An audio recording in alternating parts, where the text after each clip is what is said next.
anode, and then we have the cathode. On the AP exam, the anode is not always on the left, and the cathode is not always on the right. And so, as we get into the details of this, know that it's not always like left and right. You have to look at the processes that are happening. But if it is set up with left and right, we're going to use a little acronym to keep us straight on what's happening. So if I want you to write N, old, at the top. You don't need a lot of them. And then over here, I need you to write cramp. Okay? So obviously, N old is for the anode, and then cramp is for the cathode. So A stands for anode. The anode, we had talked about the salt bridge. On the AP exam, when you're looking at the wire versus the salt bridge, you need to understand that wires, from your background knowledge, they carry electrons. That's going to be our electrical current. So only electrons are on the wire. The salt bridge provides the ions to keep the charge neutral, okay? So anyway, the anode is going to get negative ions from the salt bridge.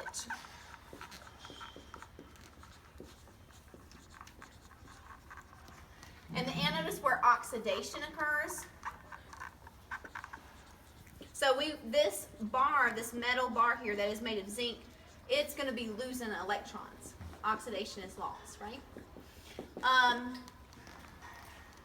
The L actually loses electrons to the wire. Not to the salt bridge, nope.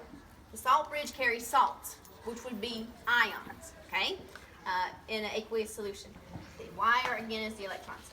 And then, talking about those electrons, it decreases in mass.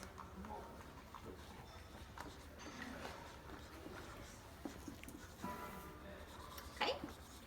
So, my anode has solid zinc in a metal bar, and then I have zinc ions. And so the zinc ions could be in zinc nitrate, or zinc chloride or something. You would put a salt in here that would have zinc in it. And that standard cell is going to have 1 molar concentration of the zinc.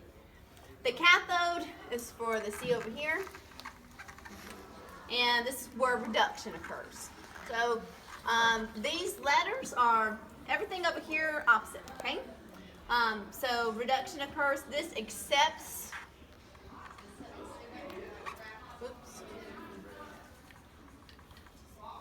it accepts electrons from the wire.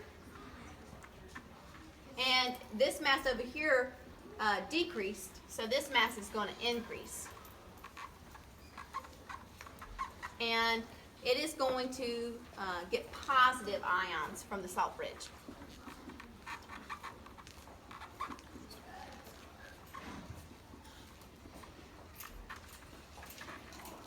All right, so if we look at how I do the colors here, the sodium is going to be this positive ion that will travel to the cathode.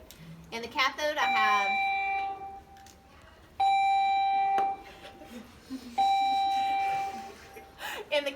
have a solid copper bar, and when we set this up in real life, you'll see this. It'll look like a penny, but in a long piece of metal.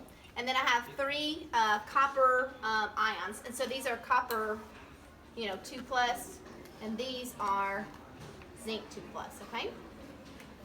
All right, and so the positive ions that it will receive will be these purple, and then the negative ions that the anode receives is these orange ones. All right, so let's start this galvanic cell to work. So what's going to happen is this zinc here. This is where oxidation is happening. So this zinc is going to lose 2 electrons. They're going to travel through the wire, and they're going to find themselves on the cathode. Now this bar of metal, where it has these 2 electrons flowing through it, that is going to attract, these negative electrons will attract these positive copper ions. And so as these electrons are transferred to these pieces of, or these copper ions, this copper will form a solid and stick to the cathode.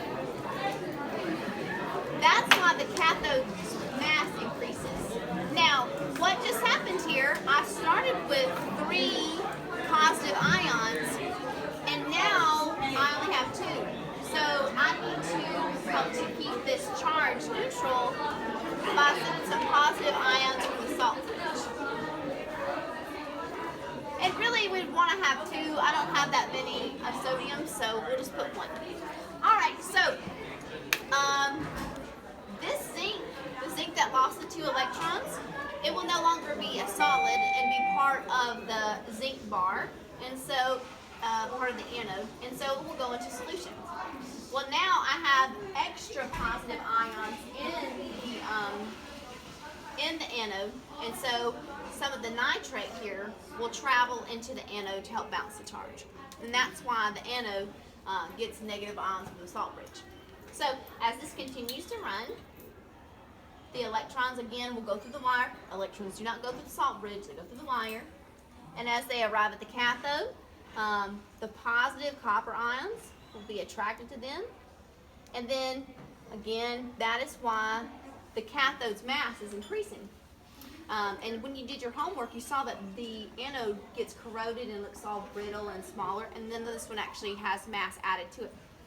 So to balance that charge, because we just lost those 2 positive ions that are now neutral, because they've been reduced, I'm going to get some more of the sodium over here, and then the zinc will be added to solution, and I will need some of the negative, the nitrate in this solution. And so this will continue to run until 1 or 2 things happens. My anode is completely oxidized, or my solution over here in my cathode, I've run out of the copper ions.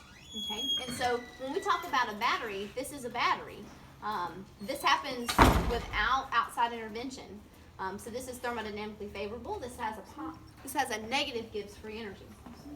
So when your battery dies in your phone, you have to plug it back up, right? Because what you're doing is you're taking a non-thermodynamically favorable reaction, which would be the reverse, right?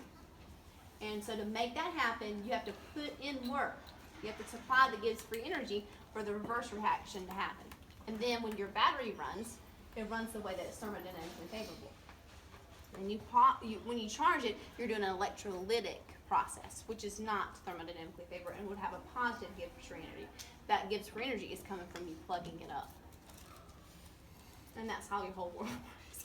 All right, anyway, so I want y'all to start from the beginning and see if you can do this yourself until your battery is dead.